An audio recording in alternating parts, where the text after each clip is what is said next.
शेतकरी मित्रांनो नमस्कार. तुमच्या शेतामधलं टरबूज तसेच खरबूज पीक सेटिंग पिरियडवर आहेत का? मग नेमके आपण कोणते कीटकनाशक कोणते बुरशीनाशकाचा उपयोग करावा जेणेकरून मधमाशीला अडथळा जाणार नाही, सेटिंगमध्ये तुमचा प्रॉब्लेम जाणार नाही. तर यासाठी कोणते कीटकनाशक कोणते बुरशीनाशक आपण फवारणी करायला पाहिजे याबद्दलची माहिती या व्हिडिओमधून पाहणार आहोत. तुम्ही जर टरबूज खरबूज पीक लागवड केलेलं असेल तर आपल्या पेजला फॉलो करून घ्या. खूप कामाची माहिती आपण आपल्या शेतामधून लाईव्ह मधून देत असतो. आपला हा खरबूजचा प्लॉट आहे. 45 दिवस पूर्ण झालेला आहे. सेटिंग खूप जबरदस्त आहे. एका ठिकाणी 10 ते 12 फळ एका झाडाला हे लागलेले आहे. तिकडे टरबूज आहे, तिकडे लागवड झालेला आहे. हा नवीन प्लॉट आहे. म्हणजे जवळपास आपलं यावर्षी टरबूज आणि खरबूज पिकामध्ये खूप जबरदस्त काम सुरू आहे. येत्या 2 ते 3 वर्षापासून आपला हा टरबूज खरबूज पिकामधला अभ्यास आहे, जो की तुम्हाला मी येथे व्हिडिओ मार्फत सांगत असतो. तर सगळ्यात प्रथम समजून घ्या, आपला प्लॉट फुल सेटिंगवर आहे.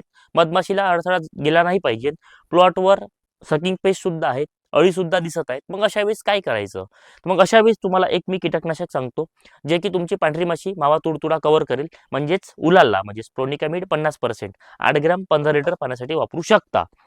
थायमेथॉक्झोन वापरायचं नाही, सेटिंग पिरियडमध्ये प्रॉब्लेम होऊ शकतं.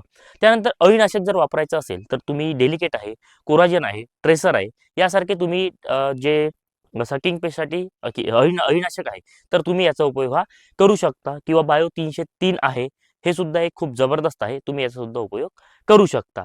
आता महत्त्वाचं येतं की तुमच्या शेतामध्ये जर पावडरी किंवा भुरी असेल किंवा डावणी तसेच पावडरी असेल तर तुम्ही निसोडियम प्लस किरारीचा उपयोग करू शकता किंवा नेटिओचा उपयोग करू शकता. ॲमिस्टार टॉप आहे, याचा उपयोग करू शकता. खूप चांगले असे हे बुरशीनाशक आहे, जे सेटिंग पिरियडमध्ये तुम्हाला कुठल्याही प्रकारचे मधमाशीला हानी पोहोचवत नाही. तर तुमचा प्लॉट जर सेटिंग पिरियडमध्ये असेल तर घाबरून जाण्याची गरज नाही.